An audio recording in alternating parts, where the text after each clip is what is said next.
Good evening, I'm Jeff Bennett. And I'm Amna Nawaz. On the NewsHour tonight, the Trump administration changes its leadership for immigration operations in Minnesota in response to public backlash from the 2 fatal shootings of U.S. citizens.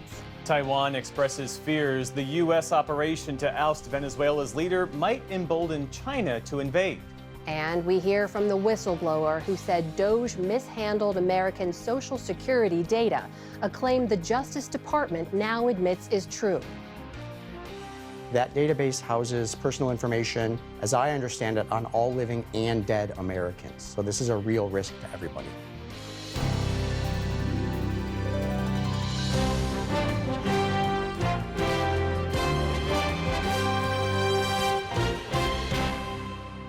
Major funding for the PBS NewsHour has been provided by the ongoing support of these individuals and institutions, and friends of the NewsHour, including Kathy and Paul Anderson, and Camilla and George Smith.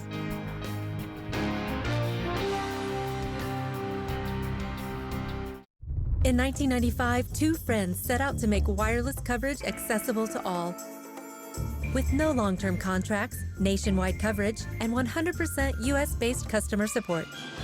Consumer Cellular. Freedom calls. And with the ongoing support of these individuals and institutions.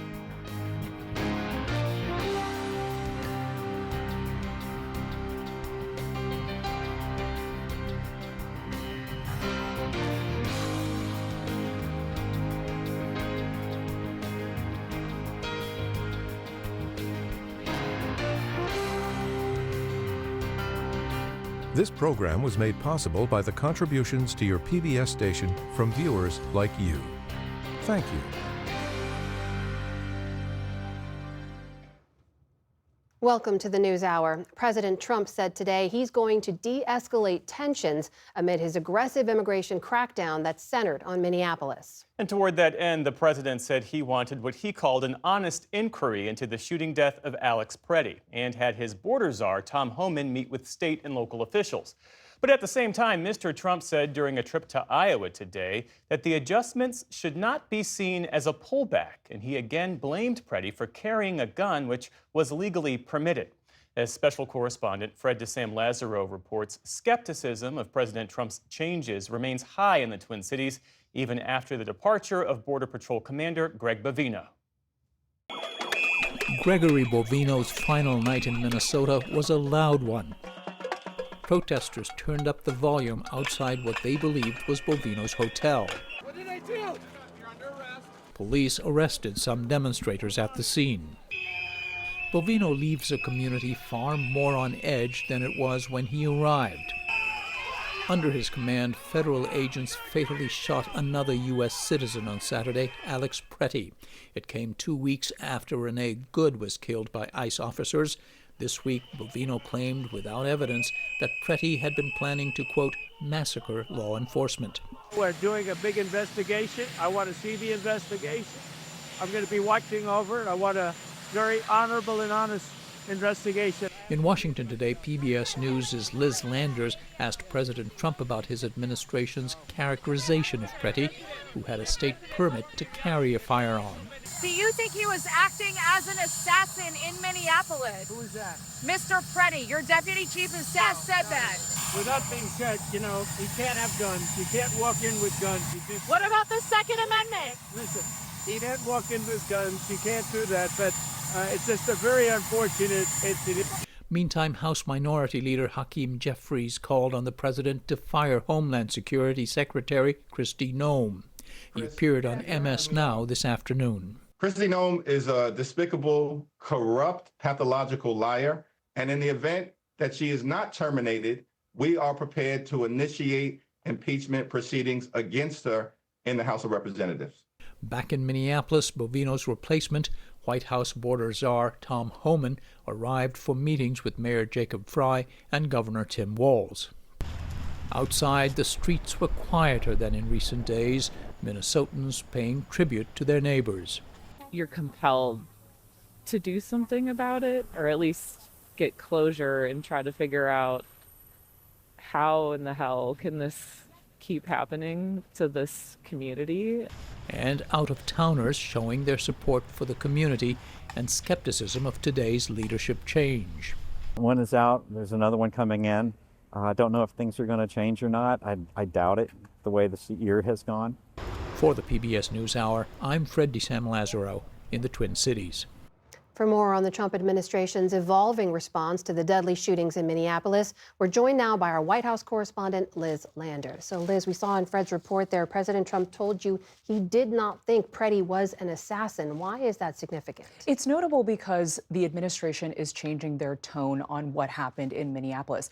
On Saturday, within hours of this shooting happening, White House Deputy Chief of Staff Stephen Miller took to social media to call Preddy an assassin, and that was reposted by the Vice President of the United States. So within a few hours, you had two top White House officials taking this stance that he was an assassin. Today, we're seeing the president distancing himself from that, saying that Preddy and Renee Good's shootings were both terrible. He said, "I hate to see that."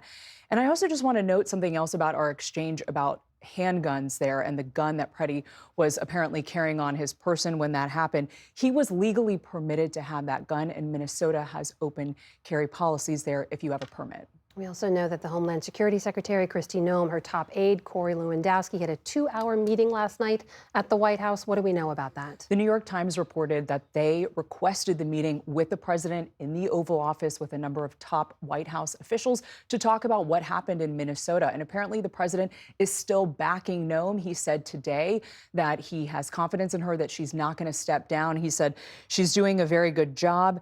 And I also want to add, Amna, that within the last few minutes, the Department of Homeland Security has sent a note to Congress with more information about what actually happened in the Preddy shooting, saying that 2 federal officers fired shots on Saturday. That's new.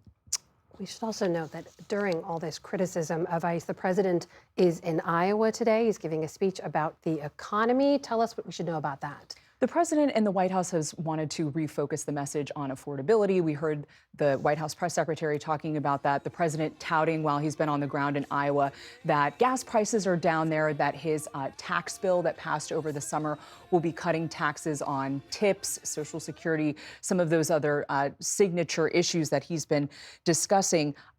But this is also a political visit that he's making. Iowa has several key midterm races. We're in a midterm election year now. There is an important Senate race there, governor's race, and there are even congressional races like Congresswoman Miller Meeks, who won her seat by a mere 800 or so votes in last year's election. So there was some, good old-fashioned campaigning that he was doing on the ground there at a diner earlier today, talking with Iowans, touting some of his policies, also talking politics. All right. Our White House correspondent, Liz Landers, is beginning our coverage tonight. Liz, thank you. Minnesota is the latest flashpoint in a federal crackdown involving ICE, Border Patrol, and other agencies.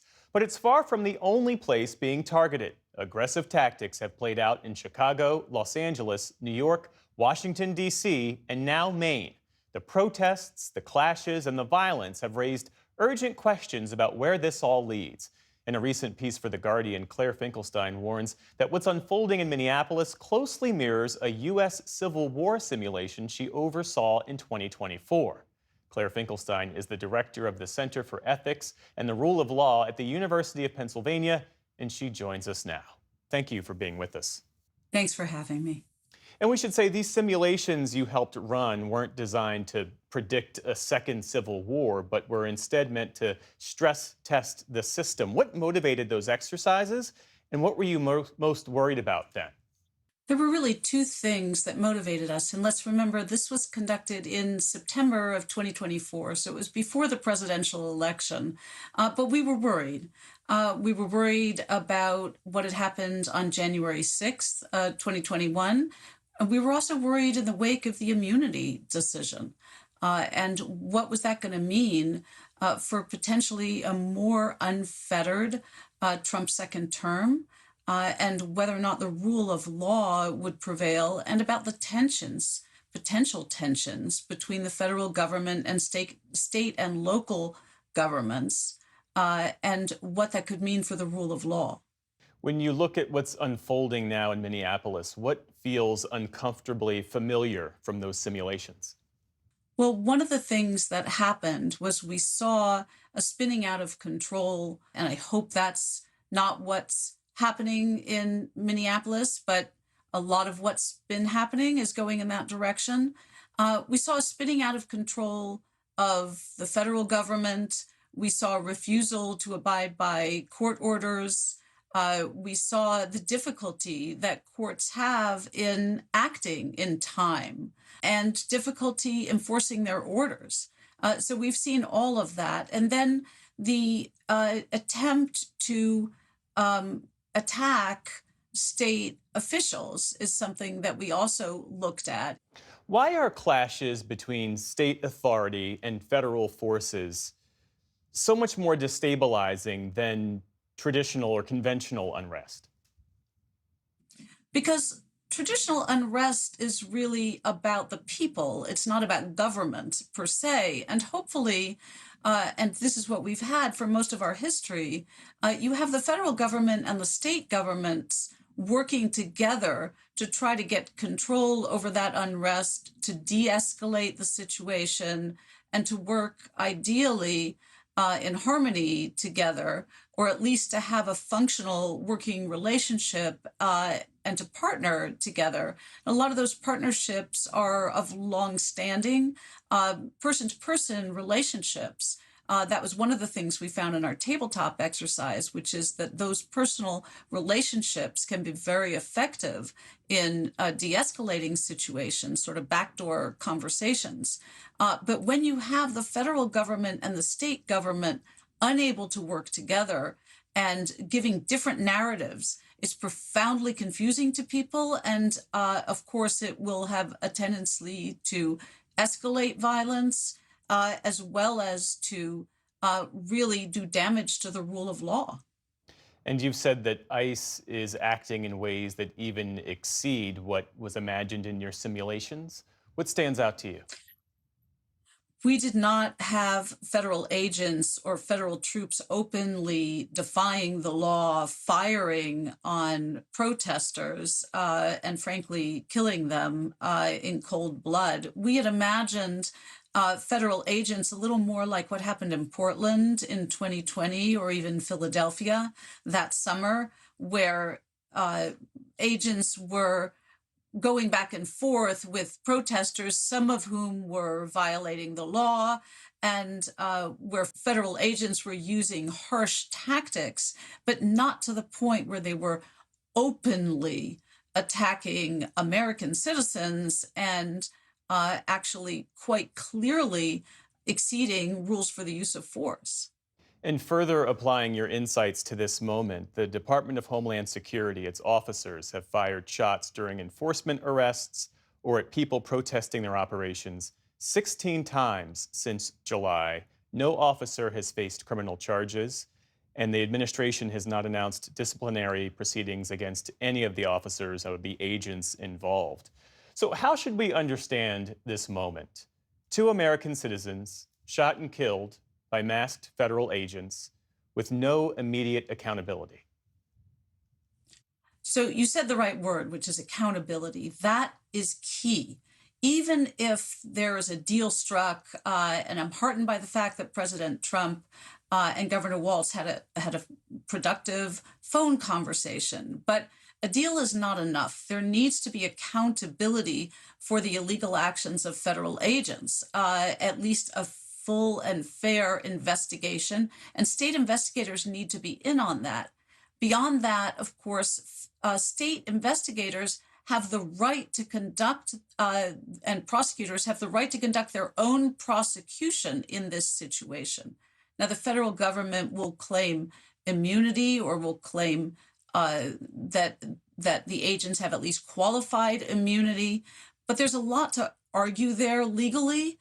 And I think there's every reason to think that those agents were going beyond what they needed to do in order to carry out their official duties, which would vitiate the claims of immunity. In your simulation, at what point does a democracy stop being governed by law and start being governed by power? If courts can't or won't resolve the conflict between the federal government and the state, then we have a serious threat to our democracy. We rely on courts, and everybody should want these disputes to be resolved in a court of law and should commit themselves, whether they like the decisions or not, to abide by court decisions. When that doesn't happen, as to some extent happened in our scenario, then you know you've got a real threat to democracy.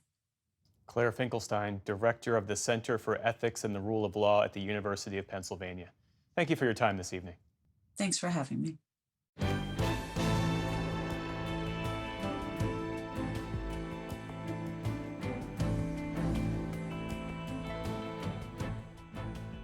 In the day's other headlines, at least 42 people are now reported to have died as a result of last weekend's winter storm. That includes 3 young brothers in Texas who fell into an icy pond. And forecasters are warning that temperatures will remain well below normal for the eastern U.S. in the coming days. Crews in Nashville are working around the clock to clear fallen trees. More than 500,000 customers were without power today, mostly across the South. Many Americans are facing dangerously cold temperatures, even inside their homes. I'm layered up in my bed, 2 pairs of pants, socks, hoodie, a cardigan. So it's probably at least 30 to 40 degrees in my house right now. Yeah. As millions across the country are still scraping away and digging out from the ice and snow, weather officials are warning of another winter storm that could hit the southern and eastern states this weekend. TikTok has reached a settlement in a landmark case related to allegations of social media addiction. The terms of the deal were not disclosed, but it means TikTok will not be part of a trial getting underway today in California, where plaintiffs will argue that social media companies intentionally tried to hook young users. They're seeking monetary damages and want companies to change the way they design their platforms. That trial will continue against Facebook owner Meta and YouTube. Snapchat was part of that case, but reached its own settlement last week. Federal investigators say that last year's crash between an American Airlines jet and a U.S. Army helicopter over Washington, D.C. was, quote, 100% preventable. Any individual shortcomings were set up for failure by the systems around them.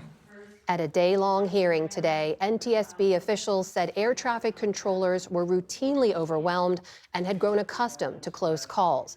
They also said the jet's pilot was not alerted about the helicopter and that the airspace over the nation's capital was crowded that night. NTSB Chairwoman Jennifer Homendy expressed frustration that years of warnings to reroute helicopter traffic were ignored. Yet we know over time concerns were raised repeatedly, went unheard, squashed, however you want to put it, stuck in red tape and bureaucracy of a very large organization. Just last week, the FAA placed further limitations on planes and helicopters sharing airspace near Reagan National Airport. All 67 people on board both aircraft died in last year's crash. Activists now say that more than 6,000 people were killed in Iran's recent crackdown on nationwide protests, and they warned that number could rise. The latest figures come from a U.S.-based human rights group, are nearly double the official death toll. The protests began late last month amid widespread anger over a weakening currency and rising prices. Just today, Iran's rial fell to an all-time low against the U.S. dollar. And this week, a U.S. aircraft carrier group arrived in the Middle East to lead any American military response to Iran's bloody suppression of the protests. Back in this country, the nation's population is growing at a slower rate because of President Trump's immigration crackdown. That's according to estimates out today from the Census Bureau. The U.S. population grew by just 1.8 million people in the year that ended last July to around 342 million people. That amounts to just 0.5% growth, which is the slowest pace since the early days of the COVID pandemic. The Bureau cites a historic decline in net international migration as the driving factor behind the decline. UPS is planning to cut up to 30,000 jobs this year and shut 24 facilities as part of a broader restructuring effort. The package delivery company says it will also continue its pivot away from Amazon deliveries and focus on more profitable areas of the business. UPS shares ended slightly higher following that news. Elsewhere on Wall Street today, stocks ended mixed ahead of tomorrow's rate decision by the U.S. Federal Reserve. The Dow Jones Industrial Average lost more than 400 points on the day. The Nasdaq managed a gain of more than 200 points. The S&P 500 also ended higher. And a Shakespearean family tragedy has made BAFTA history. Chloe Zhao's Hamnet is now the most nominated film by a female director in the history of the British Academy Film Awards. It's up for 11 nominations, including Best Director for Zhao herself. Meantime, the political thriller One Battle After Another, starring Leonardo DiCaprio, leads the pack with 14 nominations. Ryan Coogler's vampire epic Sinners is close behind with 13 nods. All three are nominated for Best Film alongside Marty Supreme and Sentimental Value. The winners will be announced at a ceremony in London next month.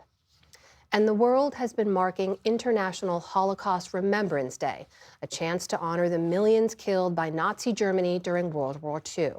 The UN established the day more than 2 decades ago to coincide with the anniversary of the liberation of Auschwitz-Birkenau. Today, survivors paid tributes at the Nazi death camp 81 years since it was freed by Soviet troops. More than 1 million people died there, mostly Jews. While in Germany, Berlin's famous Brandenburg Gate was lit up with the words, "We remember," as flowers and wreaths were laid at the city's Holocaust memorial. Still to come, on the NewsHour, TikTok users claim they're being censored after the change to U.S. ownership. A new book explores how Jackie Robinson and Paul Robeson were pitted against each other during the Red Scare. And a freediver gives her brief but spectacular take on protecting the ocean. This is the PBS NewsHour from the David M. Rubenstein Studio at WETA in Washington, headquarters of PBS News. Just days after a group of mainly American investors approved by President Donald Trump took over control of TikTok's U.S. operations, some users now say the app is censoring and limiting their content, including posts and messages about Jeffrey Epstein and the shooting deaths of U.S. citizens by federal agents in Minneapolis. One content creator says his U.S.-based followers couldn't access his post about the shooting death of Renee Good. So this is how it should appear. The latest video under my 3 pinned videos is the ICE shooting analysis. But this is what my page looks like according to people who message me. And even weirder, this is how it appears in their watch history, a blank square. The red X mark is just them pointing it out to me. And California State Senator Scott Wiener said TikTok wouldn't let him share this post about ICE for several hours. I am advancing a bill now to say that in California, it's not going to be just local and state law enforcement who can be sued if they violate your rights, but federal agents can as well. California Governor Gavin Newsom announced a new state investigation to determine whether TikTok is violating state law by censoring content critical of President Trump.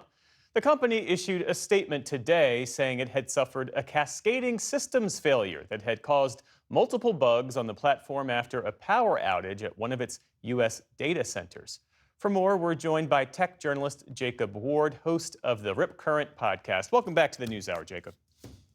Hey, Jeff. Great to be with you. So you have a lot of politically engaged users now saying they feel censored on TikTok, videos getting 0 views, their reach suddenly disappearing. Based on your reporting, what is going on here?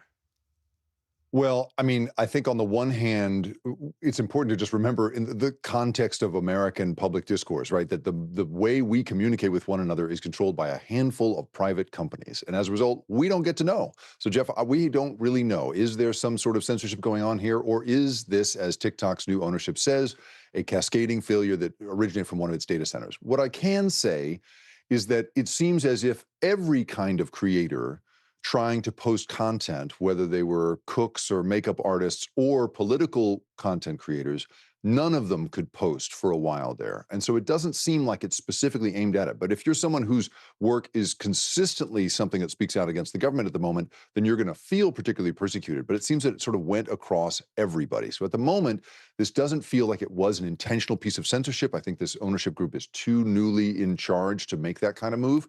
But that's not to be confused with the idea that they couldn't do that. I think the capability of doing so is incredibly powerful and worth watching. Well, let's talk more about that, because people point to Elon Musk's takeover of Twitter, now X, as an example of how ownership can reshape a platform's ideology. So given how this deal came together and who approved it, is TikTok vulnerable to that same kind of shift? Yeah, well, Musk rewrote the rules of what any of us expect as to how ownership of a major communications platform would work, right? And so you're absolutely right to bring him up, because he really sort of like changed the game. And now we're in a world where close allies of the President of the United States now are co-owners of this incredibly powerful and influential platform. And what they have bought from this Chinese consortium, and sort of in partnership with this Chinese consortium, is a very sophisticated system for censoring anything you want. Because this thing had its origins in China, it has incredible capabilities to detect in real time whether you're saying things it doesn't want you to say. I have been in the position of making reference to the Nazis during World War II, and the word Nazi can get you kicked off of a live stream or get the reach of your post put away. So it's very easy to do so. I don't think it's happening right now, but if in future they decided to do what Musk decided to do, they would have every kind of controls available to them to pull that off, because that is exactly how TikTok is built. And TikTok recently updated its terms of service. So what should users of this platform understand? Yeah, in many ways, they've just sort of rewritten a more broad set of language for capabilities that the platform seems to have had before. But for instance, they're saying that they can much more precisely track your location. You can turn that off in your device settings on your phone. They also say that they'll be able to follow you elsewhere when you are elsewhere off of the platform. They can send advertising out to get you. So that's something you can also turn off. But all of this, I think we should remember, is pretty standard issue for the surveillance capitalist world we are in currently. All of these platforms are trying to do the same kind of stuff. Just this is a more explicitly spelled out thing in the terms of service here, Jeff. And separately, Jacob, TikTok has reached a settlement to avoid being involved in this landmark social media addiction trial. What more should we know about that?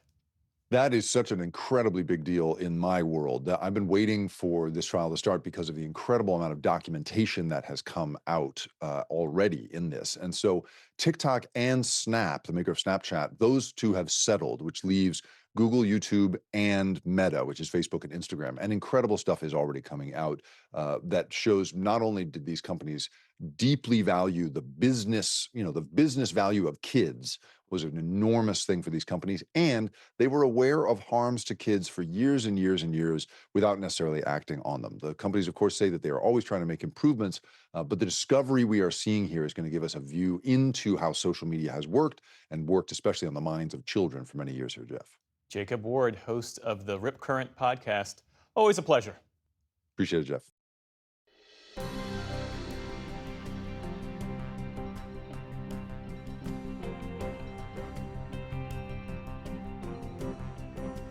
China removed its top army general last weekend in what many analysts see as a move to cement loyalty to President Xi Jinping. It is rattling Taiwan and one of its islands, Kinmen, that is much closer to China than Taiwan, amid already heightened fears that the U.S. capture of Nicolas Maduro could embolden China to mimic the move against Taipei.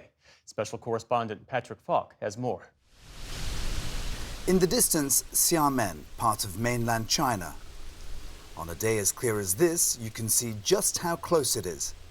This is Kinmen, an archipelago administered by Taipei, even though the main island of Taiwan lies more than 100 miles away. Its proximity to the mainland has put it on the front line of cross-strait confrontations.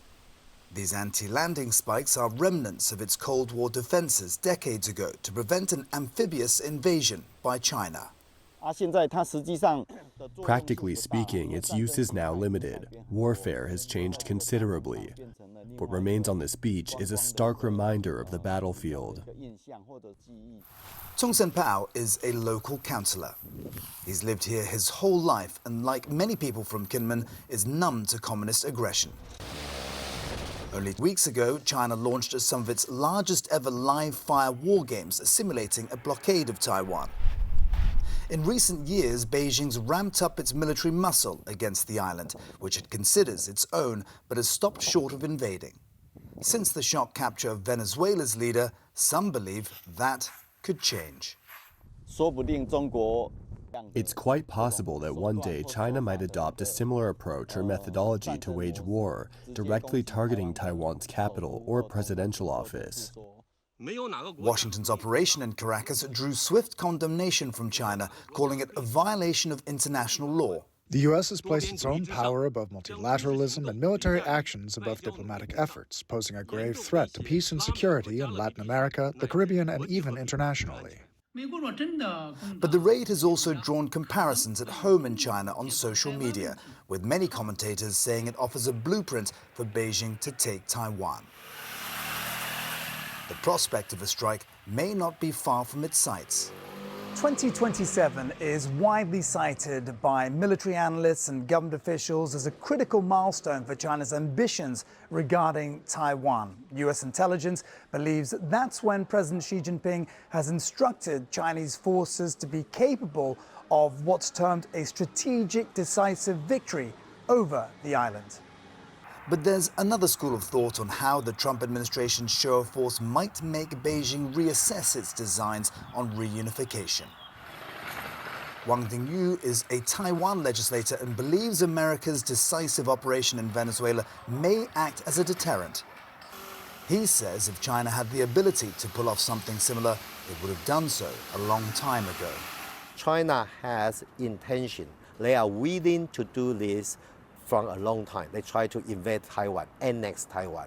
There is a gap between your ambition, your intention, and your ability. Still, China's military capabilities are growing. Over the past decade, average annual spending on defenses has risen by about $100 billion.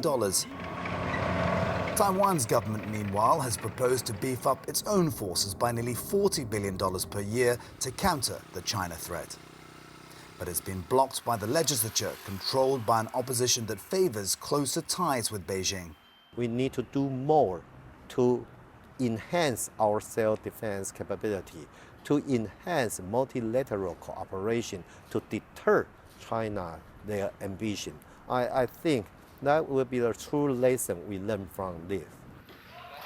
In Kinmen, life goes on regardless.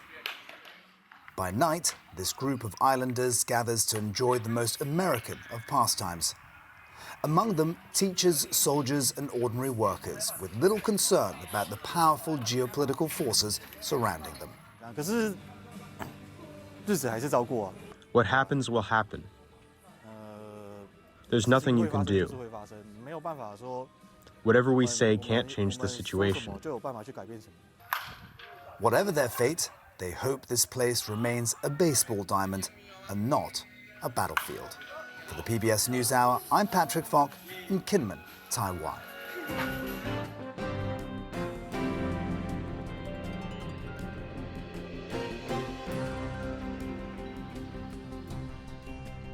The Social Security Administration now says members of Elon Musk's Doge team working at the agency last year accessed and shared sensitive data. In a court filing earlier this month, the Trump administration amended what it had previously disclosed, writing that one Doge employee at SSA signed an agreement with an unnamed political advocacy group to analyze voter rolls to, quote, find evidence of voter fraud and to overturn election results in certain states. In another instance, a Doge member shared personally identifiable information of 1,000 people in an encrypted email attachment, though the government says they aren't sure what specifically was shared or whether it was accessed. And SSA also said DOJ shared data on third-party cloud servers that are, quote, outside SSA's security protocols, so the agency doesn't know what information was shared or if it still exists on the server. The latest disclosure seemed to confirm some key concerns first raised in a whistleblower complaint last summer filed by the agency's chief data officer. That whistleblower, Chuck Borges, involuntarily resigned from government in August and filed a retaliation complaint late last year. I spoke with him earlier alongside his lawyer, Deborah Katz. Welcome to you both. Thanks for being here. Thank you. Great to be here. So, Chuck, before we get into the details, these new details, this new filing rather, confirms what first you shared when you came forward in your whistleblower complaint months ago. What did you think when you saw all this, especially after months of government denials? I'll be honest, I was pretty disappointed. This is a situation where the public loses. My disclosure essentially outlined 3 concerns that I had. The first was that DOJ employees had inappropriate access to our data. The second was that they violated a temporary restraining order. And that the third was that they had uploaded sensitive Social Security data to a cloud server without adequate security controls. In all 3 of those instances, the public's data is at risk. So to have validation of those first 2 concerns is disappointing, especially in light of the fact that these could have been investigated and uncovered months ago. Well, speaking to that timeline, Deborah, the court filing was on January 16. There were a number of corrections to the previous testimony from agency officials. What's your understanding of why it took so long for the government to correct those previous testimonies? Because the government's not telling us the truth. I still don't think we know the full story. The allegations that Mr. Borges raised are quite serious, and he raised them with the federal agency that is responsible, Office of Special Counsel, for investigating his disclosures. And rather than investigating it, they've kicked it to a different agency. In terms of his retaliation claims, they haven't investigated it at all. So we have a situation, in a very real sense, where the fox is guarding the hen house. Let's talk about what's at stake here. Chuck, you mentioned in some of the details of what you came forward to share. Broadly speaking, what are the dangers, as you see them, of sharing that kind of personal data on a cloud server? Right. So Social Security data is your most sensitive personal information. It's the information that's on your birth certificate. So, when you apply for a mortgage and you have to answer security questions, and it's what's your mother's maiden name and what's your place of birth and what's your father's middle name. All of that information is held resident at Social Security. Mm-hmm.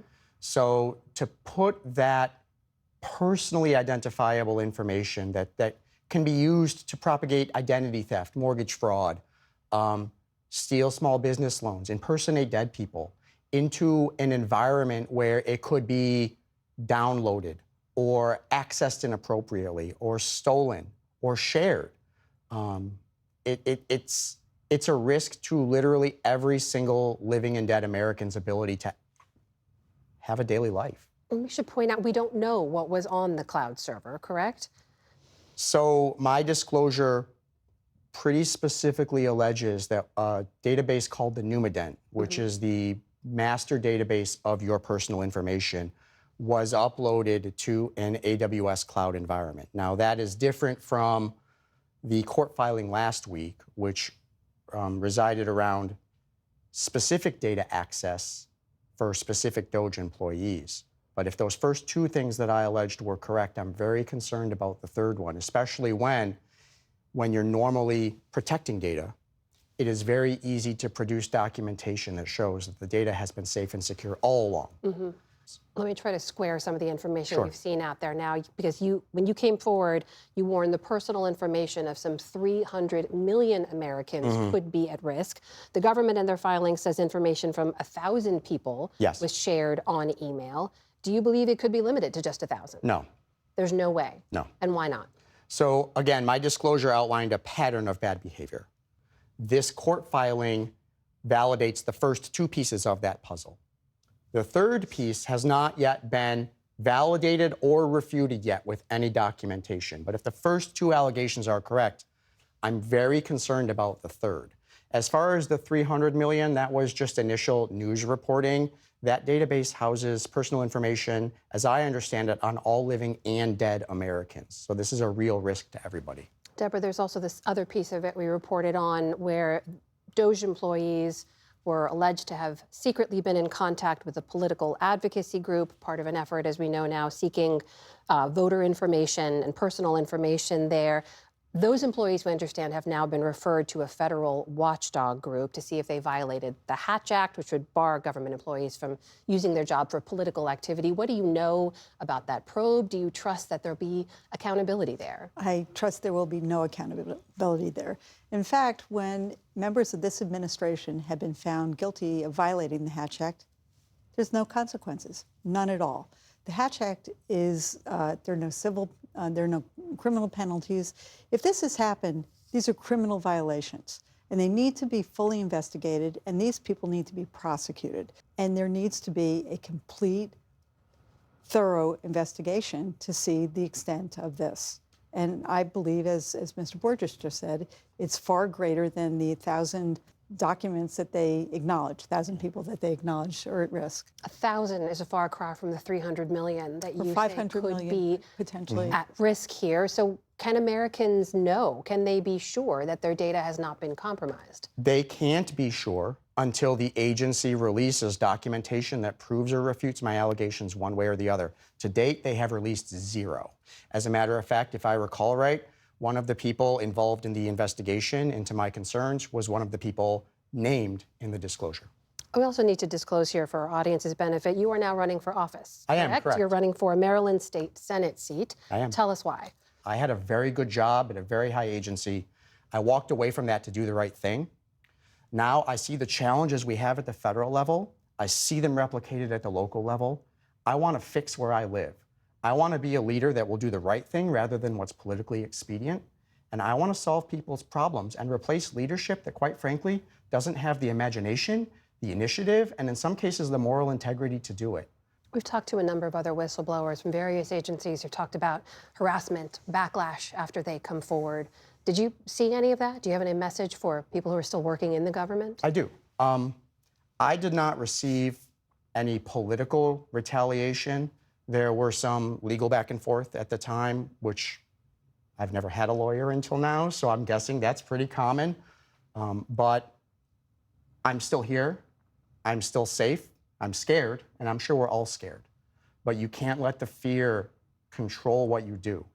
If you know something, if you see something, you have a duty to your fellow Americans to step up and find a way to get the truth out there. Let's foster a more transparent government. Let's foster one that protects people. So if you're out there and you're scared, reach out to me, reach out to others, reach out to attorneys who can help you. Let's make sure the American people know what's going on. Chuck Borges, here with his attorney, Deborah Katz. Thank you both for your time. Really appreciate it. Thank you.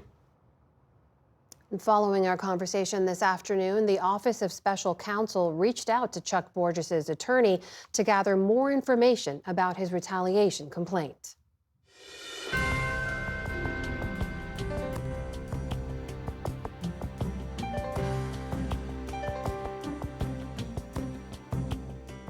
At the beginning of the Cold War in 1949, baseball great Jackie Robinson appeared before the House Un-American Activities Committee to publicly disavow the comments of another prominent Black American, actor, singer, and activist Paul Robeson. That fateful testimony is the subject of a new book, Kings and Pawns, Jackie Robinson and Paul Robeson in America, by journalist and author Howard Bryant. I sat down with Bryant recently to unpack the parallel lives of these two trailblazing men and the forces that ultimately pitted them against each other. Howard Bryant, welcome back to the NewsHour. Yeah, thanks for having me back. And let's start our conversation with the key moment in your book, that testimony in front of the House Un-American Activities Committee in 1949. Paul Robeson was this outspoken activist with Soviet sympathies, and he had been quoted as saying, it turned out the quote was somewhat exaggerated, but he was saying that Black Americans would never fight for a country like the U.S. against a country like the Soviet Union that believed in their equality. And this was Robinson's response in front of the committee. I've been asked to express my views on Paul Robeson's statement in Paris to the effect that American Negroes would refuse to fight in any war against Russia because we love Russia so much. I haven't any comment to make except that, on that statement, except that if Mr. Robeson actually made it, it sounds very silly to me, but he has a right to his personal views, and if he wants to sound silly when he expresses them in public, that's his business and not mine. So how did Jackie Robinson find himself there, pitted against Paul Robeson? Well, the biggest reason he found himself pitted against Robeson is from his employer. Branch Rickey, the president of the Brooklyn Dodgers, the man responsible for integrating the big leagues with Robinson in 1947, Jackie really felt a responsibility. He felt a loyalty to Rickey. Rickey really implored him to appear. Jackie didn't want to do it. He felt like it was not his area. He was not that well versed in the politics, and certainly not the politics of the Cold War. But he also felt another responsibility, which was in his memoir, he would say that he did not want the white allies who were sympathetic to civil rights to abandon that fight if they felt that black citizens were disloyal to the United States, and he felt a sense of responsibility to ensure that. Paul Robeson, we should remind folks, was a giant of his time. Is his disappearance from popular memory, is that a historical accident or a deliberate act of forgetting? It's a 100% deliberate act, and it shows the power of the Cold War and the power of McCarthyism and so much of the language that we're hearing today about enemy of the people and the enemy within. This is what it was back then. And I think there was no greater disqualifying word, no greater weapon against an American citizen than to call them a communist at that time.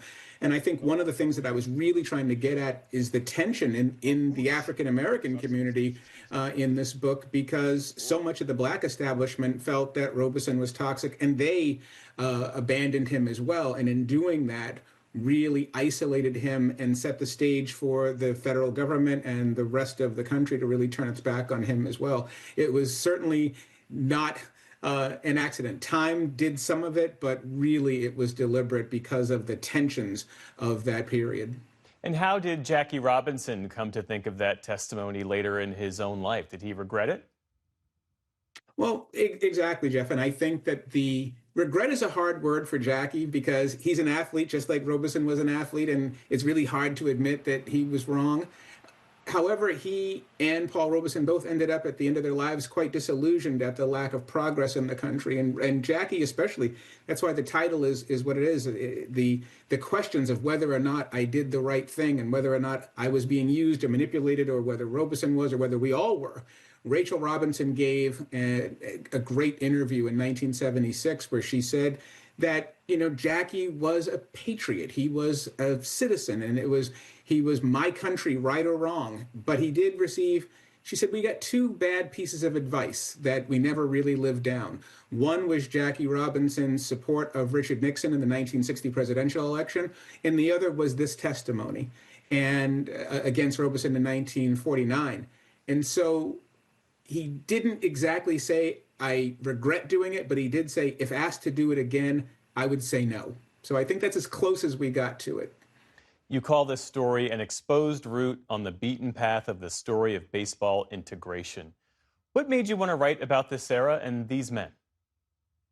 Really, embarrassment was the first. I've been such a baseball fan for so long, and I've been reading about Paul Robeson and Jackie Robinson, and how many times, if you read baseball history, that Jackie Robinson testified against Paul Robeson. And then I just kept reading, and I felt like the story was so relevant to today, and it's so important. These two giants, how could it be that you had, at one point, Paul Robeson was the most famous black man in the world, and Jackie Robinson, the most important black athlete in the second half of the 20th century. How did this happen? How did they find themselves in opposition? What were the forces that put them in this predicament? And to me, it was just so representative of this question that African Americans are constantly having, and we have to this day, about belonging and about patriotism and about that two-ness, that ability to, one, be patriotic and feel like you are a part of this country, while at the same time living in, at that time, a segregated society, and all of the forces that sort of came to it. It's a really important moment that I just felt was completely underreported. Yeah. Building on your point about the parallels between that time and this current moment, what lessons do you think this story has for us right now?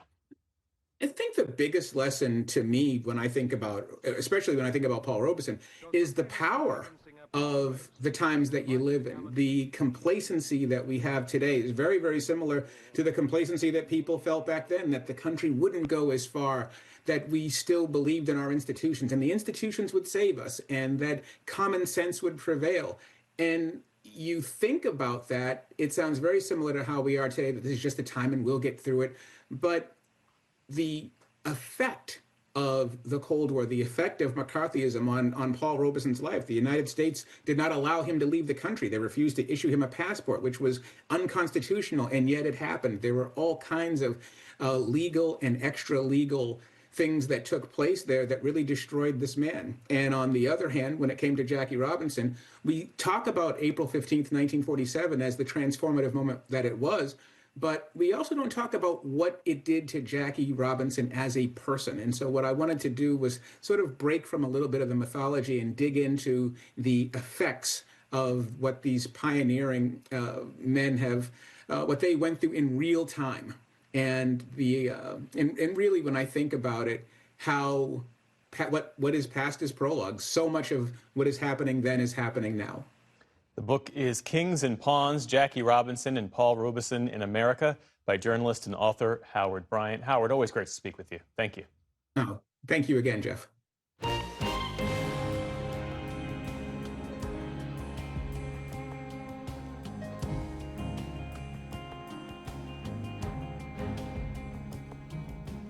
Freediver and ocean conservationist Hanli Prinsloo has spent her life helping others connect with the ocean and understand our responsibility to care for it. Here, she shares her brief but spectacular take on protecting what we love. Something I love sharing with people is that our bodies are 70% water. 70% of the surface of our planet is ocean. Our tears have the same salinity as the ocean. We are water, and I truly believe that we protect what we love, and that when something we love is threatened, we act. I grew up on a horse farm outside Pretoria in South Africa, and my childhood consisted of riding horses bareback, climbing the tallest trees, catching frogs, and listening to owls at night. I had 2 rules. Come home before the sun sets and don't die.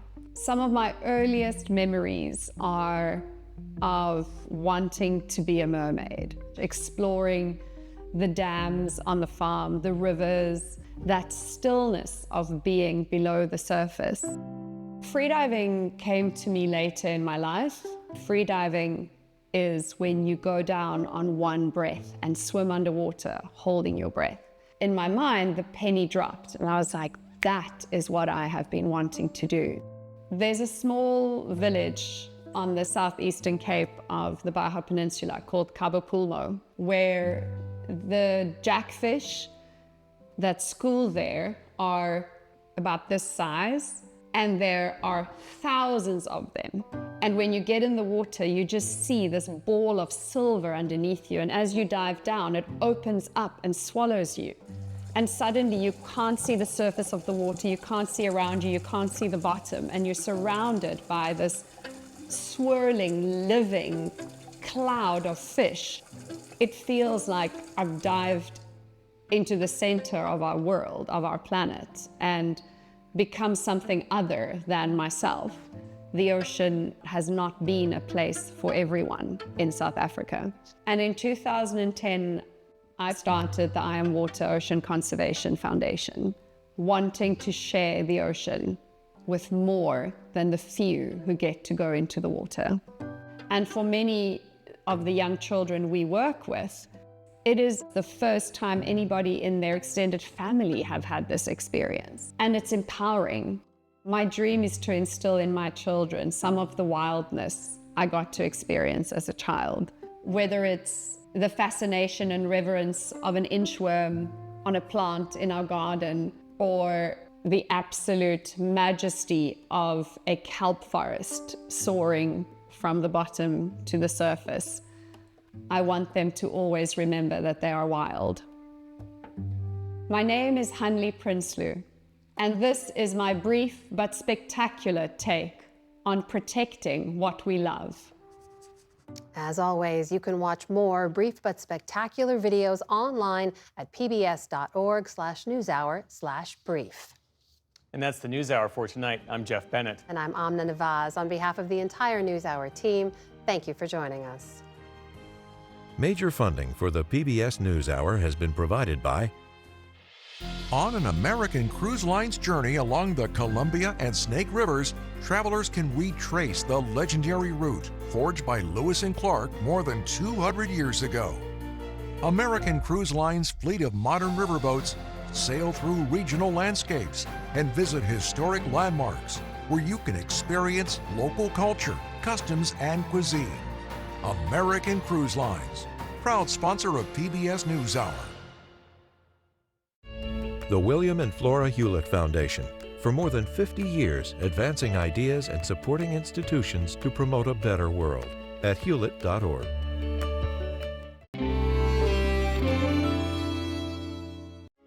The Charles F. Kettering Foundation, working to advance inclusive democracies. Learn more at kettering.org.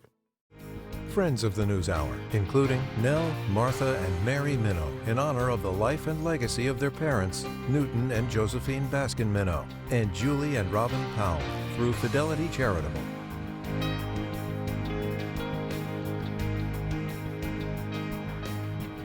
Carnegie Corporation of New York, working to reduce political polarization through philanthropic support for education, democracy, and peace. More information at carnegie.org. And with the ongoing support of these institutions. This program was made possible by the contributions to your PBS station from viewers like you. Thank you.